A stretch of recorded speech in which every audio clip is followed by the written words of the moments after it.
Imagina por un momento que el hombre más poderoso de la Iglesia no solo predica sobre el bien, sino que vive rodeado de conspiraciones, corrupción, traiciones y placeres prohibidos. Imagina que detrás de los muros sagrados del Vaticano se esconde una historia tan oscura que parece sacada de una serie de ficción, pero no lo es. Esta es la historia real de uno de los papas más polémicos, temidos y escandalosos que han existido, Alejandro VI. Antes de convertirse en el líder de la Iglesia Católica, su nombre era Rodrigo Borgia.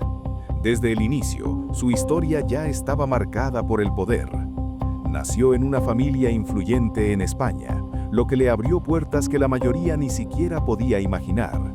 Pero lo que realmente lo llevó a la cima no fue solo su apellido, fue su ambición. Desde joven, Rodrigo entendió algo fundamental. En el mundo del poder, no gana el más noble, gana el más inteligente, el más estratégico y muchas veces el más despiadado. Cuando llegó a Roma, rápidamente empezó a escalar dentro de la Iglesia, no precisamente por su espiritualidad, sino por su habilidad política. Sabía cómo moverse, a quién apoyar, cuándo callar y cuándo actuar. Se convirtió en cardenal, acumuló riqueza, influencia y aliados, pero también enemigos. Y entonces llegó el momento que cambiaría todo. El cónclave para elegir al nuevo papa. Aquí es donde la historia se vuelve aún más turbia. Se dice que Rodrigo Borgia no ganó el papado por su fe, sino por corrupción, sobornos, promesas de poder, acuerdos secretos, todo un juego político disfrazado de elección divina. Y funcionó. En 1492, Alejandro VI se convierte en el Papa Alejandro VI. Pero lo que vino después no fue precisamente una era de santidad. Desde el inicio de su papado, Alejandro VI dejó claro que no pensaba vivir como un líder espiritual tradicional. El Vaticano se transformó en un centro de poder político, riqueza extrema y, según muchos relatos, exceso sin control. Uno de los aspectos más escandalosos de su vida fue su familia. A pesar de ser papa, tuvo varios hijos reconocidos. Sí, hijos. Entre ellos destacan César Borgia y Lucrecia Borgia, dos figuras que se volverían igual de polémicas que su propio padre. Alejandro VI no solo los reconocía, los promovía. Colocó a César en posiciones de poder militar y político, impulsándolo como una especie de heredero dentro de un sistema que, en teoría, no debía tener dinastías. Convirtió a su familia en una maquinaria de poder dentro de la Iglesia y fuera de ella. Pero esto no era solo nepotismo, era estrategia. Cada movimiento estaba calculado.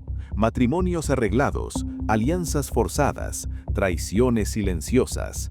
Todo con un objetivo: consolidar el poder de los Borgia en Italia. Mientras tanto, los rumores crecían. Se hablaba de fiestas dentro del Vaticano que poco tenían de religiosas, de lujos excesivos, de relaciones prohibidas, de decisiones tomadas más por interés personal que por fe. Para muchos, Alejandro VI no era un papa, era un príncipe del Renacimiento con sotana. Pero sería un error pensar que solo era un hombre entregado al placer. Alejandro VI era ante todo un estratega brillante. En una época donde Italia estaba dividida en múltiples estados y constantemente amenazada por potencias extranjeras como Francia y España, supo jugar sus cartas, manipuló alianzas, negoció tratados y utilizó la religión como herramienta política. Bajo su liderazgo, el papado no solo sobrevivió, se fortaleció, aunque el precio fue alto. La figura del papa empezó a ser vista con desconfianza. La corrupción dentro de la Iglesia se volvió cada vez más evidente.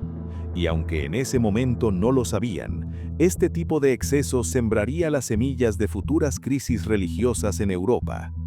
Pero la historia de Alejandro VI no estaría completa sin hablar de sus enemigos, porque cuando acumulas tanto poder, inevitablemente te conviertes en un objetivo. Había quienes querían verlo caer, nobles, cardenales, incluso aliados que ya no confiaban en él. El ambiente estaba lleno de tensión, traiciones y conspiraciones. Y entonces llegó el final. En 1503, Alejandro VI murió repentinamente. La causa oficial fue enfermedad, posiblemente malaria, pero como todo en su vida, su muerte también estuvo rodeada de misterio. Algunos rumores hablaban de veneno, de un plan que salió mal, incluso de una traición desde adentro. Nunca se confirmó nada, pero lo que sí es seguro es que su muerte marcó el fin de una era. Después de su fallecimiento, el poder de los Borgia comenzó a desmoronarse. Sus enemigos aprovecharon la oportunidad para recuperar terreno.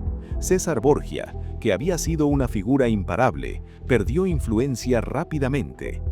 Y así, poco a poco, el imperio construido por Alejandro VI se vino abajo. Pero su legado, ese nunca desapareció. Hasta el día de hoy, su nombre sigue siendo sinónimo de controversia. Para algunos, fue uno de los papas más corruptos de la historia. Para otros, un líder pragmático en una época brutal. Y quizá la verdad está en algún punto intermedio, porque Alejandro VI representa algo que va más allá de la religión. Representa el lado humano del poder, la ambición, el deseo de control, la lucha por sobrevivir en un mundo donde la moral muchas veces se convierte en una herramienta, no en una regla. Tal vez por eso su historia sigue fascinando, porque no es solo la historia de un papa, es la historia del poder sin control. Y eso nunca deja de ser relevante.